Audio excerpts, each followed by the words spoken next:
It is time now to know what's on the front pages of the Nigerian newspapers. And joining me is public affairs analyst Shijibumi Adebi Bennett, as well as political technocrat Dr. Dayo Kayode. Gentlemen, good morning. My pleasure. Good morning. Thank you for joining us. How was your weekend? Nice to be here. Very well, thank you. I believe yours went well as well. Oh, all right, let's head straight to the papers now. And I begin with the Daily Times. Bandits kill 8, behead 1. Boko Haram hits UN facility, murders 4 in Borno. You find details of that story on the pages of the Daily Times. We move now to the Daily Trust. Boko Haram, 6 killed, UN hub, others destroyed in Borno. Attacks affect 8,800 IDPs, 76,000 residents. 7 killed, 5,000 displaced in Adamawa border village. Women, girls abducted. Southeast governors launch Operation Ibubago. You find details of all of the stories on the pages of the Daily Trust. Let's quickly move now to the blueprint. 19 years after ICJ ruling in Bakassi, Cameroon demands more areas in Borno, Adamawa. Frowns at Nigeria's support for dissidents. Judgment binding MBA scribe. Federal government keeps mum. Details of all of the stories on the pages of the blueprint. We move to the business AM now. Nigerian African banks face climate environmental risk threats. Moody's. Nigerian African banks face climate environmental risk threats. Moody's. Details of all of the stories on the pages of the business AM. To the business day now. Nigeria's finances in tatters. Government in denial. Growth sectors stifled. Details of the story on the business day. To the Nation newspaper now, 774,000 public jobs. Workers protest unpaid 20,000 naira wage. Beneficiaries tackle minister NDDG. We are authenticating their BVNs. All right. You'll find details of the story on the pages of the Nation newspaper. To the Punch newspaper now. Rising debt. DMO blames COVID-19. Experts say borrowing from CBN dangerous. US, UK, other countries borrowed more as a result of COVID-19, says DMO. Printing money will lead to hyperinflation. Former CINN Director General. We are not aware of printing of 60 billion naira as Obaseki claims, says CBN federal government. All right, to the Guardian newspaper now. Gas constraints keeps Nigerians in darkness amid 203 TFC reserves. House physical pricing regimes undermine Nigeria's gas development. Financial liquidity stalls 6,000 megawatts watt of gas needed for power. Despite tariff increase, Genco's remittances below 30%. To the Vanguard now. Insecurity. Southeast governors respond with Ibubago. Ban open grazing. Urge Inspector General to stop influx of monitoring units. Governors playing politics with security of Southeast Zone or Basi. You can't secure Southeast without our participation. Ejimako. You find details of the stories on the Vanguard newspaper, and we'll be looking at that shortly. Right, to the Daily Sun now. Tension as death toll in Boko Haram attack hits 7. Scores abducted, 5,000 displaced, 50 houses, worship centers, markets, schools burnt in Adamawa. UN condemns attack on aid facility in Borno. All right, move now to the Nigerian News Direct. Insecurity. Southeast governors constitute a joint security outfit, ban open grazing. Igbos want equity, fairness, justice, not Biafra. Uzodimma. That's the governor of Imo State reacting there. Gentlemen, I'm sure that you would have heard about the Southeast governors coming together and trying to responding with to the recent developments with regards to the insecurity in the region, and they came up with Ibubago, a security outfit that they believe will address the insecurities, because the farmers had clashes and every security challenge they have within that region. Let me start with you, Dr. Dayo Kayode. Is this the answer to those challenges? You see, when I was coming this morning, I was having one particular thought. Why is our country turning to not a failed state now, a falling state? How do you mean? And then how do we get out of this? All right? In those days, we normally have Water Corporation of Nigeria. To the extent that that Water Corporation was so rich that even some of them within some regions were having football clubs. Right. Are you with me? Until recently, you now go to all the streets, all the houses, you will see boreholes. That is, no more Water Corporation. All right? Which is supposed to be one of the essential things government is supposed to provide. Now, let us now go to that constitution. I will just try to lay a foundation for you. No problem. What is going to lead to in the recent future. Let us go to the constitution also. One of the major reasons for the existence of government is to provide security for the people. But now, what are we seeing? Now, there's a new development in terms of provision of security for the citizens, whereby states have started providing security. Not only states, there's also what we call private security, whereby individuals are now providing security for themselves. So it will now get a point whereby you will see government providing security again, rather individuals. And when individuals start to provide security for themselves, you now see them carrying arms.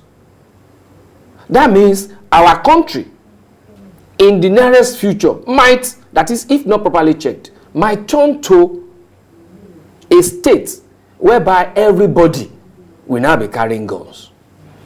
Now let's leave that foundation now. To the Southeast governors, I mean, you can see them sitting down whereby even governors are not safe themselves. You can recount what happened to a particular governor between Abuja-Kaduna Road, I think about 2 weeks ago or so. So for them to now come up with Ebubeagu, for me, I give them kudos. Right. Because that is why also Southwest came up with Amotekun. Do you understand? Now, the issue is this. Where I will have concern is this. When it comes to political periods, they should not turn it against their political opponents. Whatever they are doing now is just an indication of a failed state. So, but at the end of the day, that's a weighty statement. Not, no, but is it not when a state cannot, to a very large extent, uphold its functions within the Constitution, is a failed state? I'm sorry to say this. If you are here, you are not able to perform your duties, functions that is being assigned to you by your management, then what have you? That means you have failed. Do you understand? To that extent, they will have to look for an alternative. But that is what exactly is happening in Nigeria. Coming up with this, you recall, they are the chief security officers of their state. So they haven't, can we say they have failed in providing security for their people? It's not this time. I'm talking about the federal. Okay. I'm talking about the federal now. Since the federal has failed them, because what we have now is federal police. But they relate with the federal and they know what they need. Shouldn't they have been pushing for that? Can you see a governor saying that because these federal police cannot provide for their security, they have to improvise? One of the governors said it. It also happened in Southwest, whereby they said, look, you have not been able to protect us. Right. The Nigerian police has not been able to protect us. So we have to come up with Amotekun. Okay. So the same thing is now happening in Southeast. Before you know it now, it will get to Northwest. It will get to North Central. Before you know it, individual now will also be individual. A lot of individuals have their private security. Do you understand? So which is not a good omen for the nation. Let's get Shijibumi's perspective to this now. What concerns do you have with this recent developments? We know that the Southwest has Amotekun, Southeast is coming up with Ibubagu, and a lot of Nigerians know that, are believing that other regions will be coming up with one security outfit or the other. What concerns do you have with this recent development? For some, they believe that it is a reflection of the fact that a lot of people have lost confidence in the security structure of the federal government. I don't have much concern, because there is an adage in my language that says, if it is not adequately and overly scattered, it cannot be put in order. Oh, okay. So we are getting to a stage whereby everything will become maybe unreasonably scattered. Then we will now put everything in order again. Okay. We've been saying, what's the government doing about the police? Their morale is low. So many times we blame them. Even when we go on the road and they stop us, we are very repulsive to them as they are to us. So, and when the NSAS protest was hijacked, and after that time, the police went on a low, as if there was no police in Nigeria again. We said it on this program that from, information that people are privy to, the police knew what they were doing, because they knew the amount of arms and how those people got into the armory and what were in the hands of criminals. Right. And on this platform, we said there should be a rallying point for the police, whereby I even said that time that, okay, what's the Murik, all these other people what are they doing? To come together, have like a, it can be even political elite and the economic sector of the country, that they did something during, though those palliatives were another case entirely, but they did something. Come together, have like a guardian for the police, pray with them in your own denominational or religious way, and help trying them. To draw them close, boost their morale. Yeah. Nobody did anything about it. No, everybody did not care, and we left it like that. So we had the jailbreak in Oko and Benin. Now there is another jailbreak, another close to 2,000 criminals. 40% of them we learned are hardened criminals. Even the one that happened in Benin, one of them went to kill the principal witness immediately and was arrested. Another was arrested in Lagos that came to rob. So you can see the number and the influx of people that are not supposed to be in the society, that are already in the society. That's one. Number two, we keep blaming the federal government. I blame them all the time as well. But we have seen things work in states. What is Kano doing? What is Lagos doing? Ask the average man in Lagos. To step out from Lagos to any state now is a problem. You won't want to travel. So we are like, in Lagos, we are okay in Lagos. Don't let us overstep our boundaries. What's Kano doing? So people are spending on security. Lagos State has a model, in my perception, I'm not saying that's what they're doing, that they've left the small crimes to the police stations. Then they have the RRS to, focus on the big. But that in itself hasn't totally curbed issues of crime in the state. So when you go to the police station, what are the crimes you see? You hear about. But armed robbery, insurgency, look at when the Bado issue started. That was a major one. It was nipped. Addressed it. It was quickly as possible. Yes. So those are the things. Look at Kano. In the midst of the states in the northwest, they are like a Goshen of a sort. In that midst. The same thing in Jigawa and a bit of Kebbi. So what are they doing? So when governors have allowed partisanship, psychophancy, and a lot of political irrationalism to take over in their state, that is what you get. The DSS said they had they gave foreknowledge of the attack on the correctional What was service. done with that information? Nothing was done. Nothing. So we can continue to blame the federal government. We can continue to blame the But police. some would say that the governors themselves are limited when it comes to taking certain steps. Yes, right. we know. But we're saying, okay, as limited as they are, I mentioned 2 states that are doing something. So learn the good things from your colleagues. Don't learn the bad ones.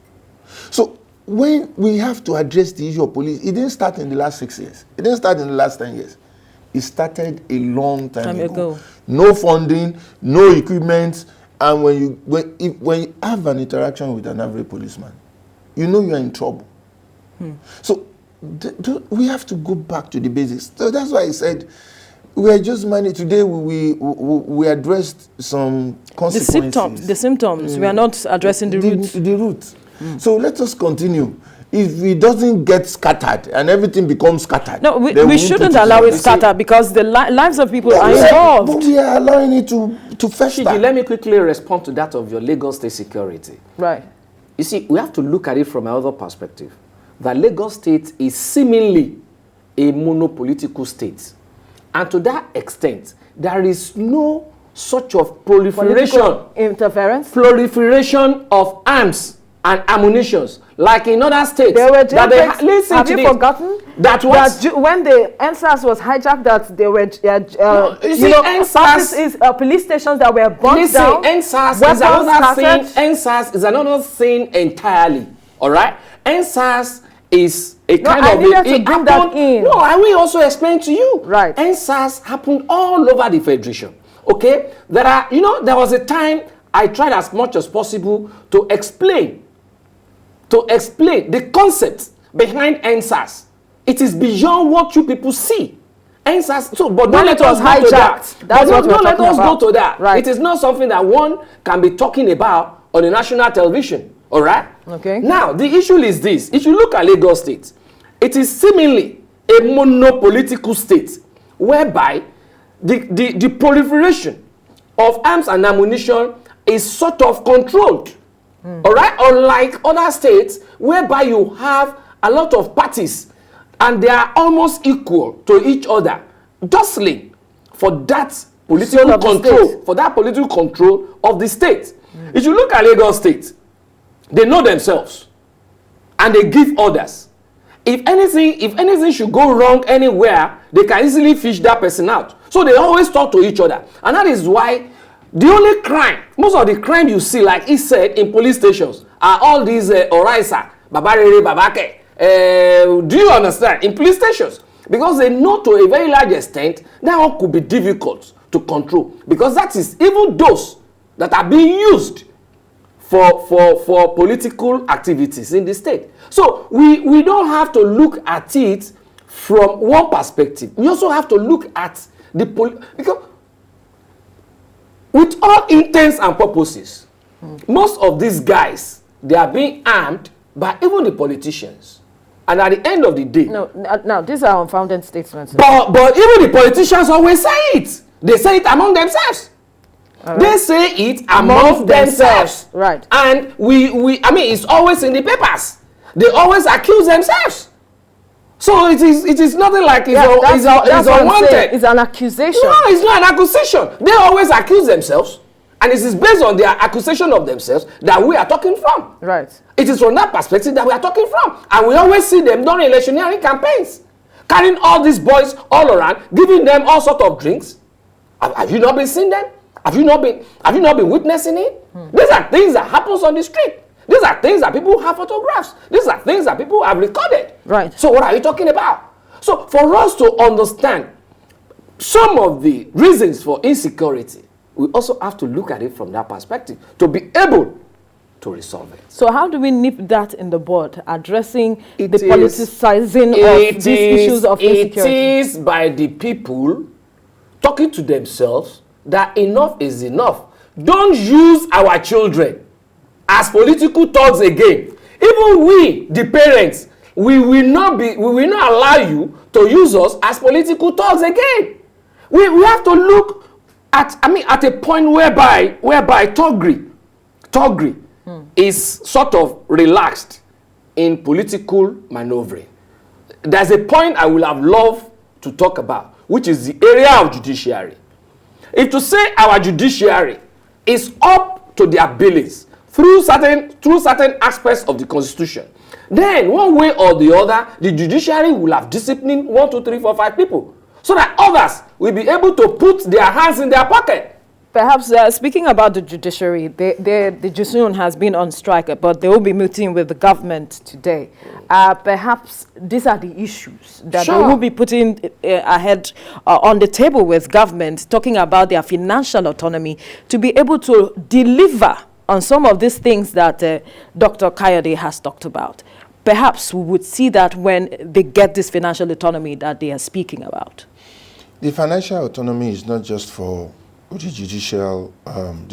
judiciary alone. It's also for the legislature, and that's part of the problem in Nigeria. We have our governors have become KBAC. They have become emperors. You don't talk to them. They are full of wisdom that they are the only ones that can dictate the path to take. And if you look at it, what they give to the presidency, they don't even allow any other person to give it to them. They have, it's like a cartel. NGF, take it or leave it, it's across political lines. They don't care about APC or PDP when they are in that caucus. They don't care. So they are together to sink or to fly together. So now when we have the legislature, like I was saying off camera, I don't need to go for an executive office like a governor. If I want to make changes, real change, I go to my state for House of Assembly. My funds is not coming from the governor. Anything that we need is not coming from the governor. So our operations and processes is not coming from the governor. So when you come to now present your budget, we can ask you questions, and if you don't give us adequate answers, we won't. Look at what is happening. In the last, from 2015 to 2019, we saw how the Bukola Saraki Senate was like a thorn in the flesh to the executive. That is what we need in the states. That is what will make every state governor sit up. Now, I quickly want to chip in something. What Dr. Kayode said the other time. Apart from being a kind of state that has understanding across party lines, the enormity of work that goes into security in Lagos State is vast. If you are not privy to those information, you won't know. You won't appreciate the work being done. You won't appreciate the work they do. I don't know for kind of what they're doing, but in Lagos, what goes into security, all the technology aspect of it that we don't even know that Nigeria, that a state. They recently launched the body cam. Apart from body cam, there was this small documentary they did on how they were looking at some very top spots in Lagos. And you won't even know that they have all those equipment. Those are true, those are good, but because it's a monopolitical state. I know. If not, all those things wouldn't have worked. It's know. working because a single political party is controlling it, is holding to the soul of that state, or else it won't work. But a single political party. Look at what happens. Look at what was happening in Ekiti. Look at something happened in Ekiti along the line. I won't mention it now. One particular governor was coming up with solar, all right? And we saw the way it was working. And that solar, gave out all these people, all these night marauders, they couldn't operate the way they should operate, okay? Right. Another governor came in. It decided to leave that one alone. Let's also look at the issue of Fulani herdsmen. One governor was there. It was so decisive. He went to the House of Assembly. He came out with some enactments. Right. All right? And we saw all those Fulani herdsmen left the state. They couldn't operate. Another one came in thereafter. And look at what was happening. Right. Do you understand? So we have to look at security in Lagos State also from that perspective, so that other states will emulate all those things, and then we'll be able to look at it. I think it's beyond the party. It's also part. It's also part. It is about you determining to deliver. It's work. That is it now, because Enugu has been one party. That party has since decided. 1999. Right. That party has decided that this thing must work in Lagos State. But if let another party take over Lagos State, you will see what will happen. I'm telling you, it's the truth. But coming back to Bukola Saraki, that it was a thorn in the flesh. No, he was acting as a check that he is supposed to do. Checks and balances. Checks and balances, who is supposed to be. And that is what we are looking at. Talking about JUSU now. That there should be independence of all these arms of government. That's what we call separation of power in our constitution. And when there is when you expect that separation of power to exist, it must be in totality, so that each and every one of them can function accordingly and appropriately.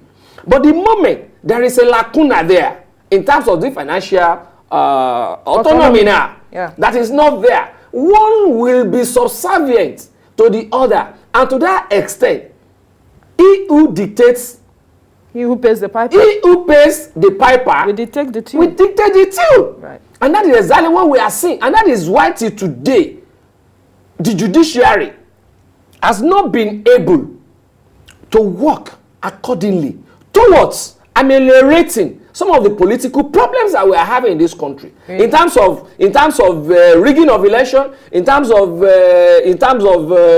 thuggery, in terms of all sort of.